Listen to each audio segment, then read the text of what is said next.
always boasted that I have nobody, that it's just me and my sister here. My brothers are not here. My parents are in the village. It's just me and these two children. I've been feeding them. I've been clothing them. I've been paying their school fees for the past 6 months to 7 months now. I've been taking care of them.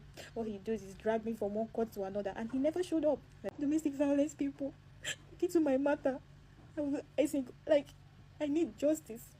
I need justice. I got information that his friend and his business partner that loads the container for him in UK.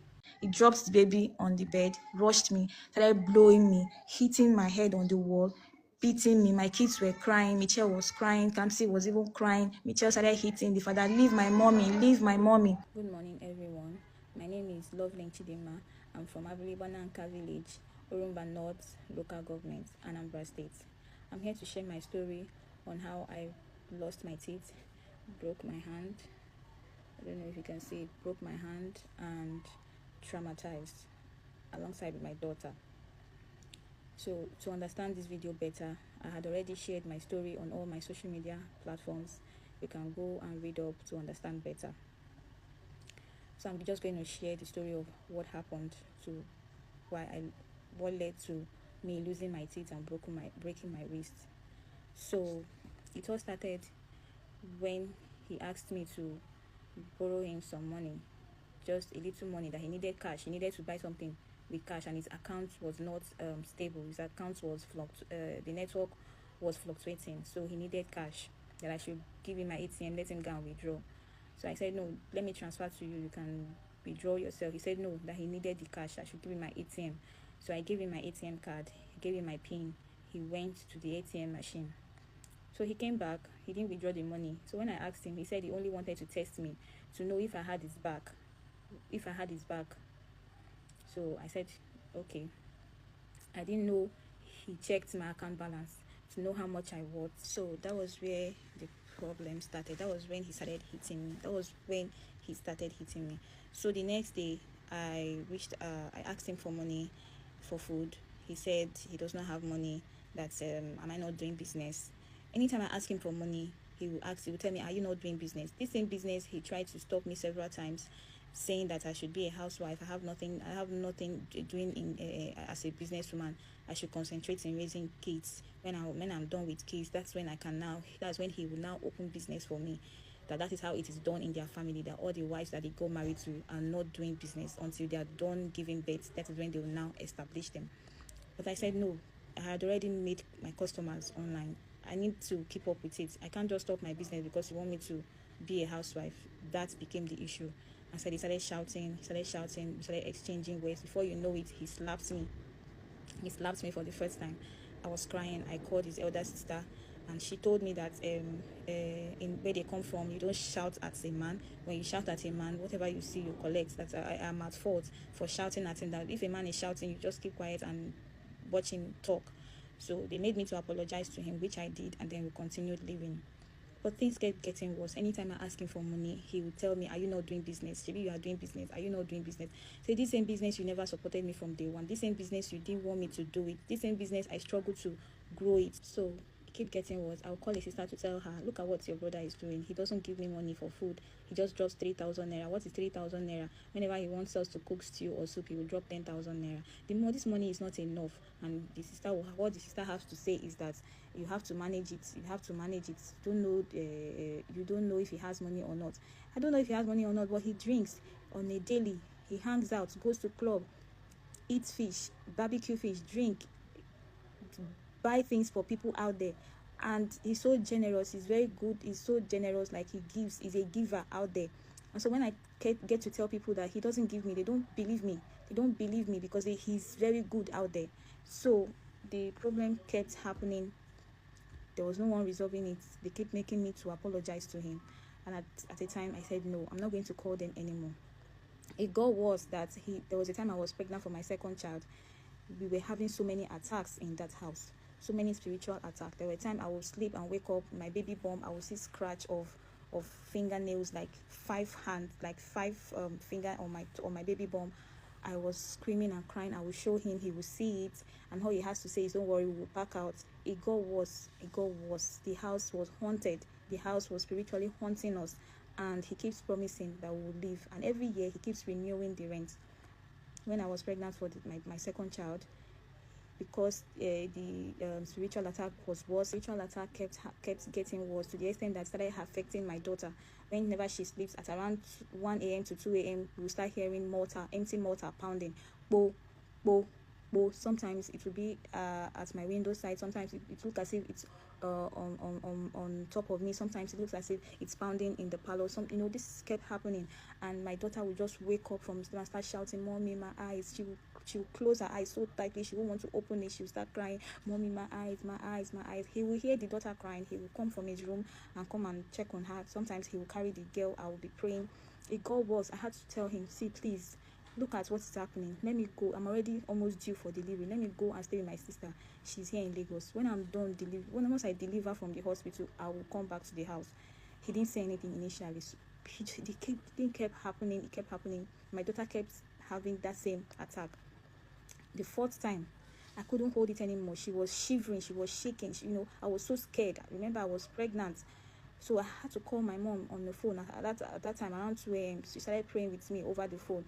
And then he came as usual and carried the baby. So I told him, out of frustration, if anything happens to my daughter, I will hold you responsible. If anything happens to us, I'm going to hold you responsible. So he took that and fled up.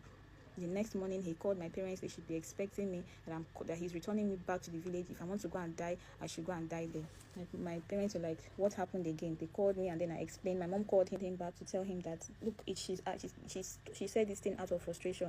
You can't send her back to the village. There is no competent or maybe stable hospital here in the village in case of emergency and all of that." He refused and he insisted. So after so much pressure, just go and read my story. After so much pressure, he said I will go to his sister's place in Onitsha to go and give birth. I went. Fast forward to how he frustrated me. I was not lactating well. I was not eating well. No food. He didn't give me any money. He keeps sending money to his sister for food. As a nursing mother, I was not eating well. I am the one that cooks what I eat. I was bruised. It was so traumatized. I wasn't lactating well. My baby was not feeding enough. He was so tiny. I had to start introducing formula. I started giving the baby formula, supporting. I asked him for money for milk. Sometimes he refused. He said I should exclusively breastfeed the child.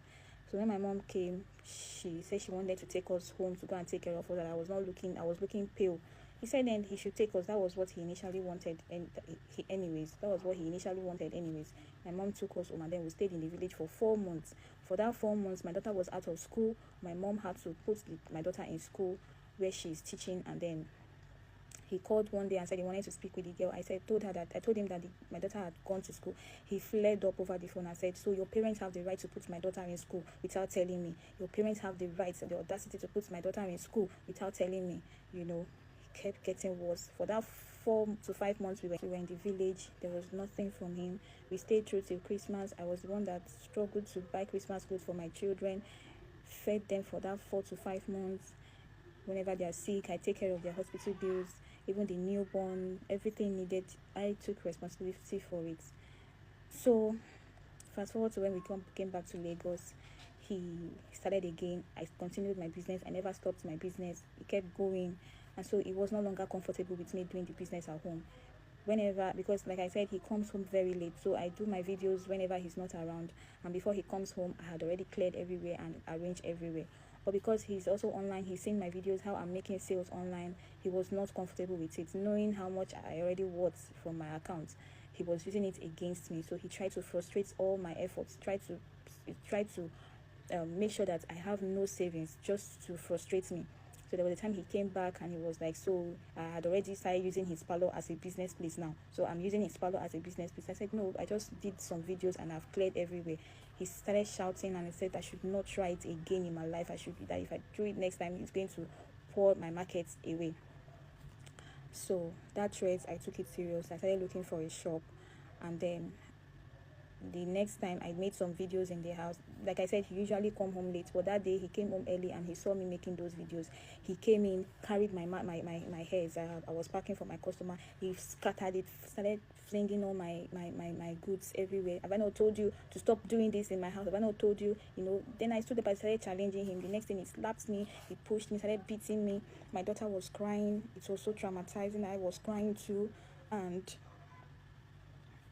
That was it. So I told my parents. My parents called him, and he was apologizing that it will not happen again, that he's sorry, it will not happen again.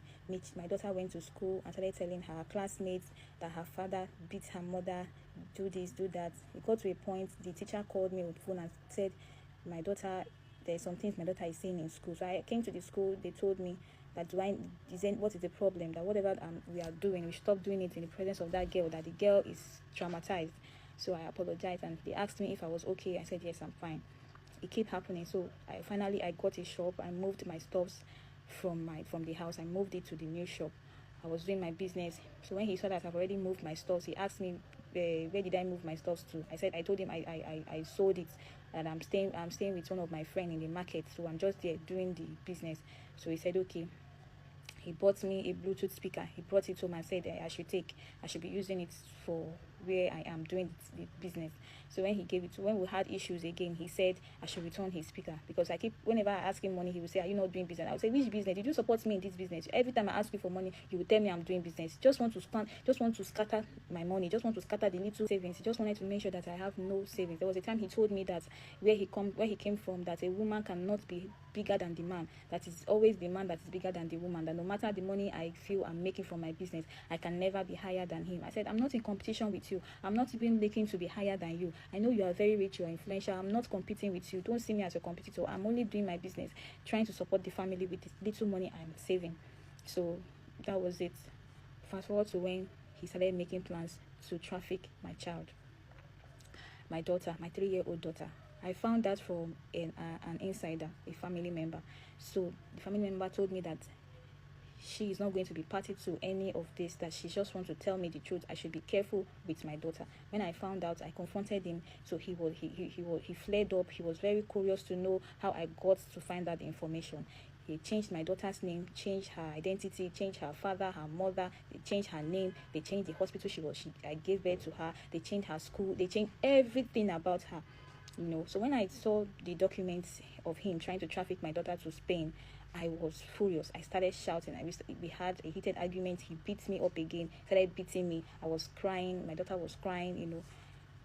It got worse. I called my parents. My father called him and said, it's better you return my daughter back home the way I handed her over to you than for you to disfigure her or kill her for me. He hung up on my father. He came back and started shouting. And my brother called him too and told him that you have been beating my sister for a very long time, but the next time you try it again, you will not use that hand to do anything. So he came back, because my people had called him. He came back early that day and started shouting. So they started telling me that, so you have the court to report me to your parents. So your brother, your small brother, because he traveled abroad, he now thinks he can call me to challenge me. He does not know that I have boys over there in that abroad that will find him and beat him up. I told him, you can't do anything. You are just blabbing. He slapped me again. So when I stood up and held him, he didn't beat me. He just left me. And so that was that. So it kept happening. It got worse. When I found out about him trying to traffic my daughter, I went to where he keeps his documents and everything. I made videos and screenshots of those documents, because they were written in Spanish. I had to translate it in Google and saw what they were doing. So I took the passport, I took the national ID card, the fake one, everything. I took it. So I kept it. So fast forward to December last year, 2024. I told him he was already planning on how to travel for Christmas without us. That's how he does. He travels for every Christmas without his family. He was already planning to travel for the Christmas. They've already bought some food stuff, bought everything for their celebration. So I called. When I served him food, I told him, please, I would like to go and see my mother who is sick. He knows my mom is very sick. My mom is suffering from arthritis. I need to go and see her. Me and my sister wants to go and see her. He came, and then he told me that I'm not going anywhere, that I'm not going. It's only him that is traveling for Christmas. I said, I'm not traveling for Christmas. I just told you that my mom is sick, and you know my mom is sick. I need to go and see her. He said he didn't prepare for that financially. I said, no problem. I will take care of my travel expenses. No problem. He said, no, I'm not going anywhere. I'm not going anywhere with his children. My parents are not going to see his children anymore. I said, why? Why? Is it because they told you to stop beating me? Is it because they challenged you? Because they told you to stop beating me, to stop maltreating me?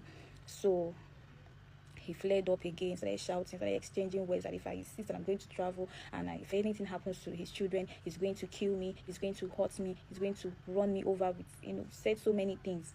I told him, if you are planning any evil against your children just to frustrate me or just to get back at me, it's not going to work. Nothing will happen to them. If you plan any evil, it will go back to your head.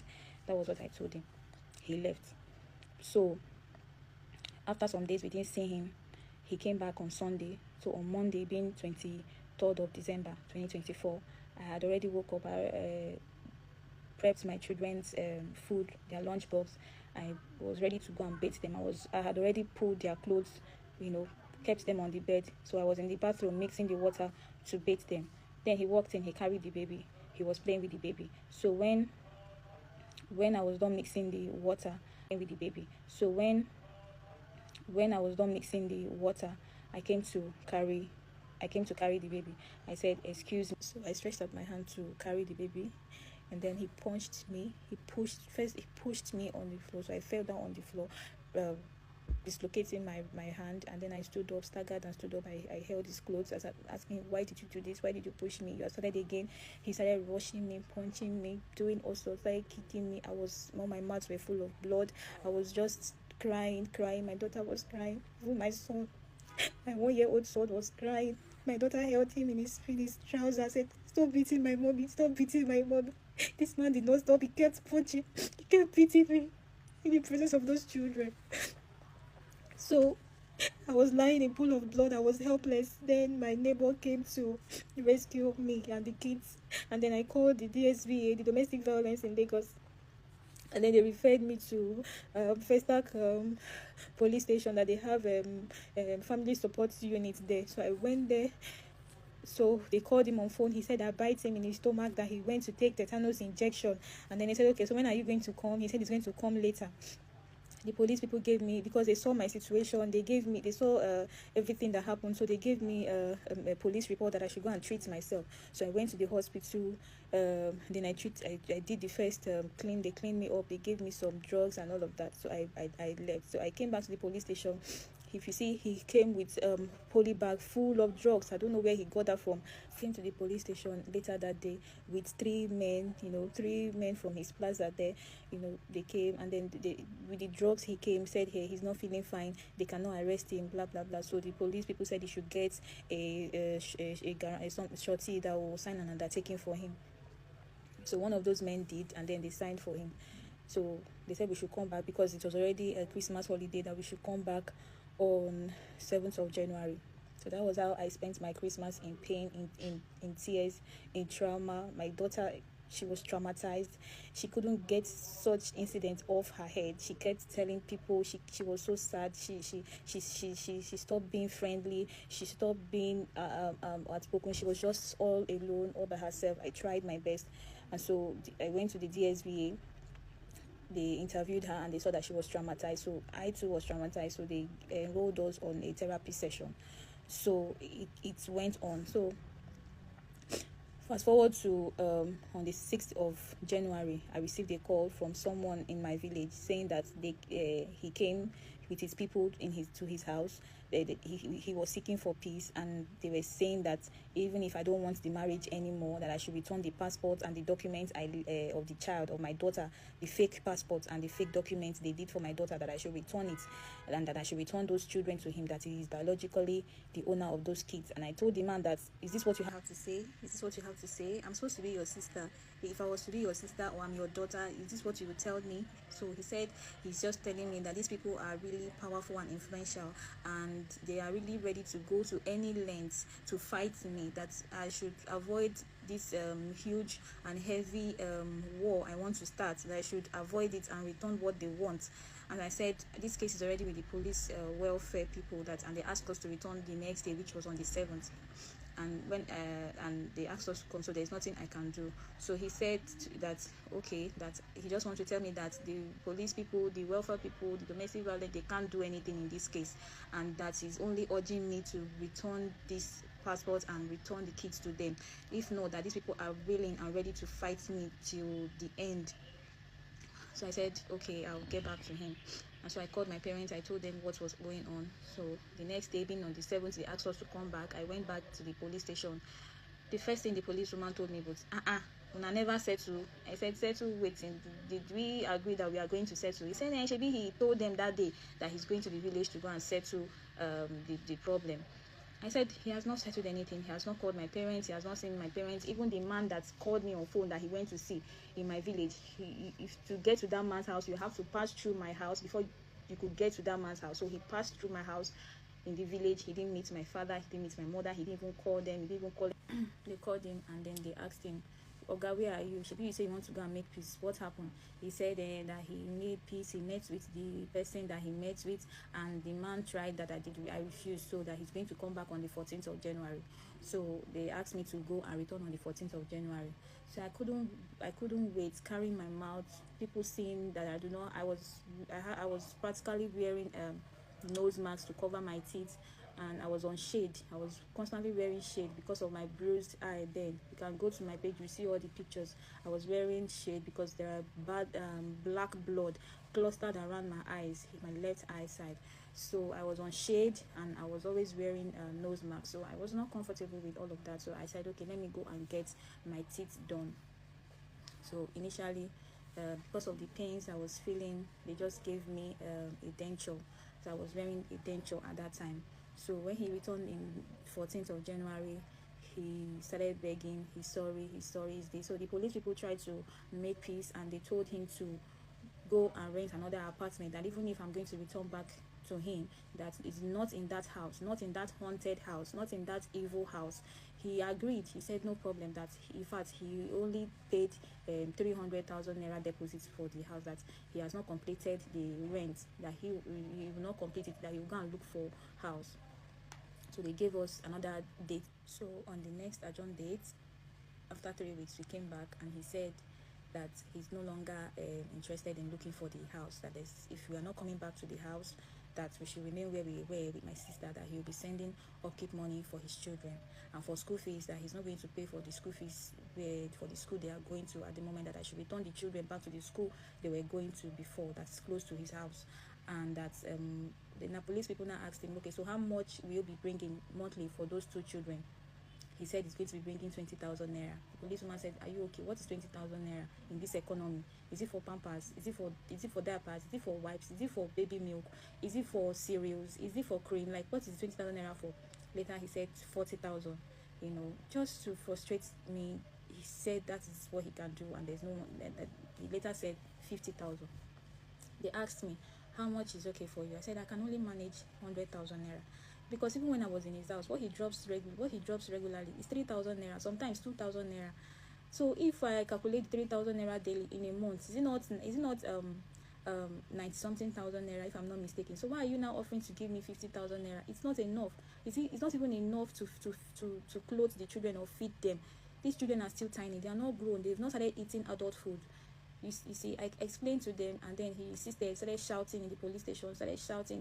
He wanted to even get violent, and the police women were looking at him like, is this same man that was begging?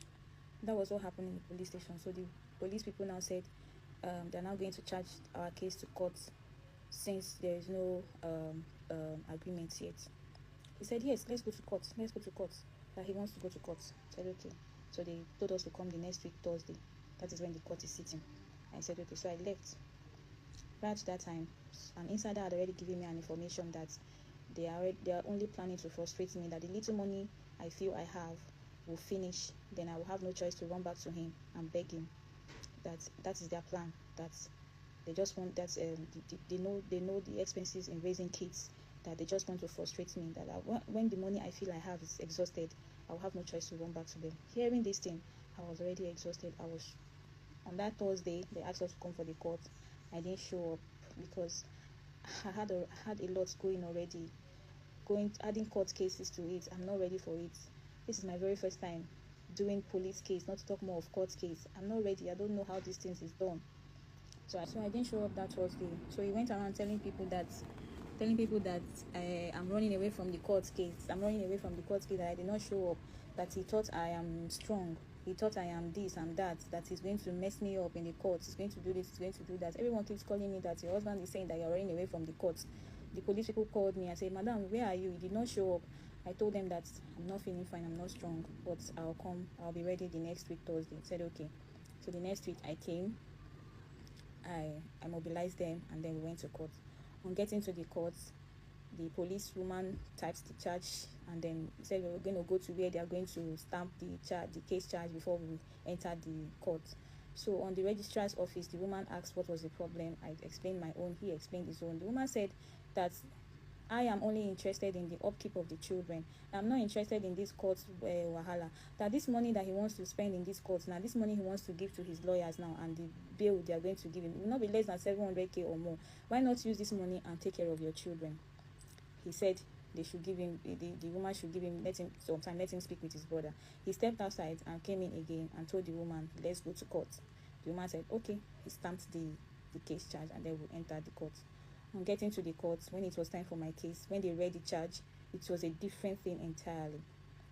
A different thing entirely they wrote. They only wrote that he's guilty for giving me a fist blow. So they only wrote that he gave me a fist blow in my right hand. And so I called the attention of the prosecutor that this is not my case charge. This is not what happened. Open my file. You will see pictorial evidences. You will see you will see what happened. Not just he gave me a fist blow in my hand. Aside that, he wrinkled my hand, like he twisted my right hand, like he made sure that he broke my hand. Apart from that, he punched out my 2 teeth, scattered my teeth. If you see my teeth, if you go to my page, you will see how my teeth was messed up. You see how scattered it was. So look at the picture. Pictorial evidences are there. And then the prosecutor told the judge that they are going to change the charge sheet, blah blah blah, because it's a serious wound and all of that. So his lawyers, they said, in this case, it's husband and wife case, we are not here to put us under. All the courts busted into laugh, and then they adjourned the case. So this has been what has been happening. Before you know it, he sued me in another civil court. Indirectly asking for custody of those children, claiming that where I am with my children in my sister's place is not conducive for those children, and that he has a 3-bedroom apartment that is safe and okay for the children, and he has games, he has toys, he has everything that will make the children comfortable and stable in his house than me. So we have been going to that. This has been what I've been going through this year, from one court case to another, and nothing has been done. They keep doing preliminary objections, keep doing that, the case keep adjourning, and I'm yet to get justice. The domestic violence, the DSVA has requested my file from the prosecutor through DPP. The DPP has requested my file. I don't know why the prosecutor has not yet released my file to the DPP so that they can see into my matter. I don't know. They have tried to frustrate me, because he has always boasted that I have nobody, that it's just me and my sister here. My brothers are not here. My parents are in the village. It's just me and these 2 children. I've been feeding them. I've been clothing them. I've been paying their school fees for the past 6 months to 7 months now. I've been taking care of them. What he does is drag me from one court to another, and he never showed up. He never showed up in all those court cases. He never showed up. He is only represented by his lawyers. He will go around with his business while I go from one court to another. My business is suffering. I only eat from the savings I had already saved. The savings I had, that is what I'm eating from. That is what I'm using to take care of my children. This is the reason why I came online to cry out. Please, human rights activists, domestic violence people, look into my matter. I think, I need justice. I got information that his friend and his business partner that loads the container for him in UK came back for this case, that he wants to see the end to the case, that he's going to make sure that he fights, and he knows a lot of people in authorities that is going to do the case in his favor. So the man is in town. He's meeting so many people. He's meeting so many authorities to frustrate me in getting justice. He has moved on with his life. He has money to go back to him. I'm just asking for justice. The person who traumatized me for life, I'm going to... The trauma of knowing that I do not have teeth here, of my wrist going to be like this forever. I don't think I can heal from it. And the person who did me this is working freely. They're still threatening me on top and saying that I'm not going to do anything, that is going to collect my daughter from me, that my daughter will be going to Spain. And this person is going all around tarnishing my image, depriving me from getting justice. This is the reason why I came online to share my story. So I've kept silent for so long. I can't continue keeping silent. Please, human rights activists, domestic violence, Lagos State government, please come to my aid. I've been indoors for months. I've not gone out. I've not gone to my shop because I've been threatened. because of my daughter. Please help me, please. I beg you, help me, please.